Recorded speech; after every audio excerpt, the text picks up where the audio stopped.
नमस्कार दोस्तों, मैं हूं दीपक और आप देख रहे हैं व्हाट इम्पोर्टेंट। दोस्तों, आज हम how to win friends and influence people के बुक से 10वां अध्याय लेकर आए हैं। 10वां अध्याय में लेखक हमसे यह कहना चाहते हैं कि बहस करने से कोई फ़ायदा नहीं होता। दोस्तों, लेखक जो कहते हैं वह बात हमारे रियल लाइफ में भी बिल्कुल सही उतरती है।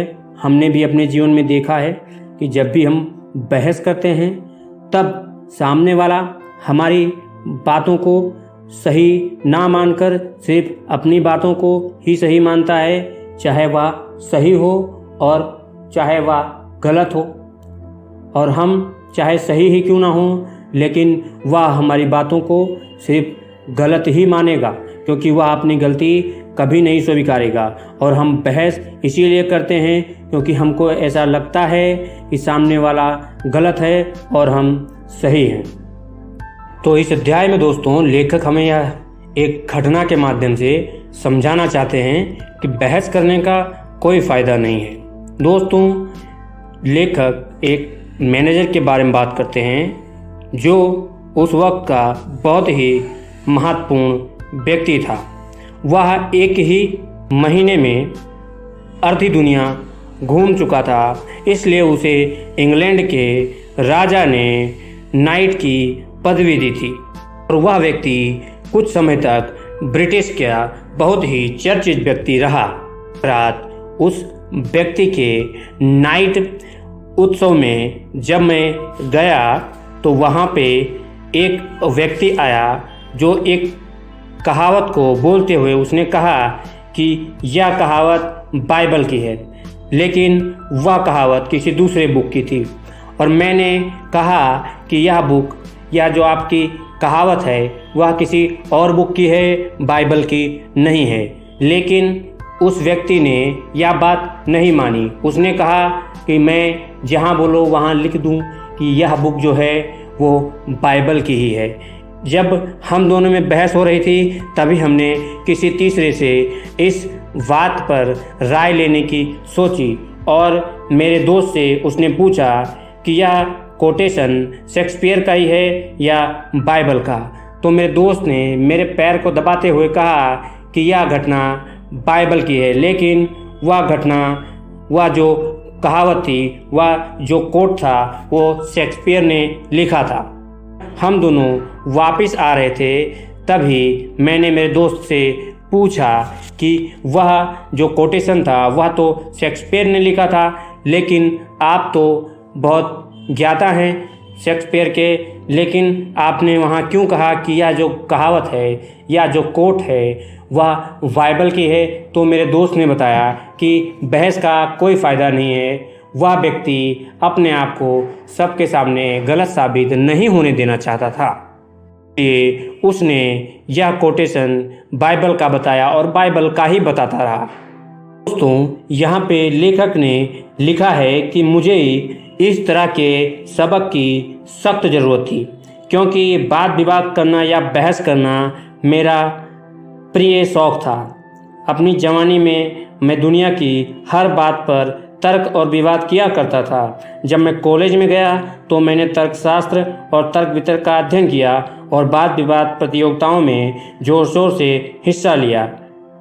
दोस्तों, यहाँ पे हमें लेखक कहते हैं कि 10 में से 9 बार तो बहस से कोई फ़ायदा इसलिए नहीं होता क्योंकि दोनों ही पक्षों को बहस के बाद पूरा विश्वास हो जाता है कि वो सही थे। आप बहस में नहीं जीत सकते, इसलिए क्योंकि अगर आप हार जाते हैं तब तो आपकी हार होती ही है, परंतु अगर आप जीत भी जाते हैं तो भी आपकी हार होती है। बोलिए क्यों? मान लीजिए आपने सामने वाले आदमी को गलत साबित कर भी दिया। अगर आपने यह भी साबित कर दिया कि उसके तर्क में कोई दम नहीं है और आपने उसकी हर बात की धज्जियाँ उड़ा दी, तो भी क्या होगा? निश्चित रूप से आपको अच्छा लगेगा, परंतु उसकी हालत क्या होगी? आपने उसे सबके सामने नीचा दिखाया है, आपने उसके गर्व को आहत किया है, वह आपकी जीत से चिढ़ जाएगा और अपनी इच्छा के बिना जो बात मानता है वह अब भी उसी विचार का होता है।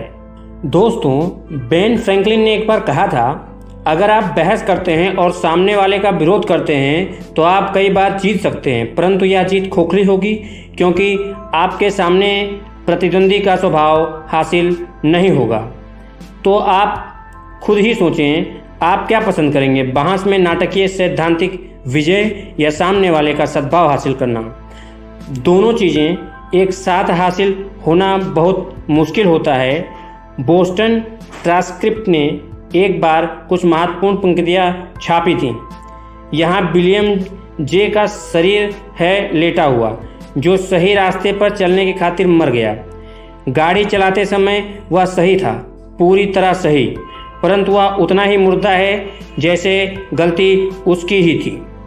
आप भी जब अपनी बहस की गाड़ी को तेज रफ्तार से चलाते हैं तो आप पूरी तरह सही हो सकते हैं, परंतु जहां तक सामने वाले की मानसिकता बदलने का सवाल है, आपके प्रयास उतने ही निरर्थक साबित होंगे जैसे आप ही गलती पर हों। दोस्तों, बुद्ध ने भी एक बार इसी संदर्भ में कुछ कहा था, नफरत नफरत से नहीं बल्कि प्रेम से खत्म होती है, और गलतफहमी भी बहस से नहीं बल्कि समझदारी, कूटनीति, सद्भावना, दूसरे के नज़रिए को समझने की इच्छा से खत्म होती है।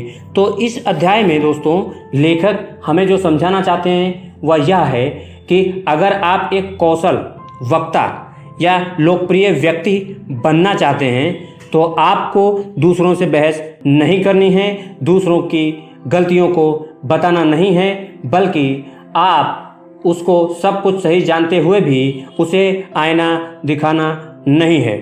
दोस्तों, इस अध्याय में बस इतना ही। अगर आपको यह वीडियो पसंद आई हो तो आप इस वीडियो को लाइक कर सकते हैं। अगर आपको लगता है कि यह वीडियो दूसरों को शेयर करने से उनको कोई हेल्प हो सकती है तो यह वीडियो उन्हें शेयर भी कर सकते हैं। अगर आपको ऐसे ही कंटेंट और चाहिए होंगे तो आप हमारे चैनल को सब्सक्राइब भी कर सकते हैं। मिलते हैं अगले वीडियो में, तब तक के लिए हमारी वीडियो को पूरा देखने के लिए बहुत बहुत धन्यवाद।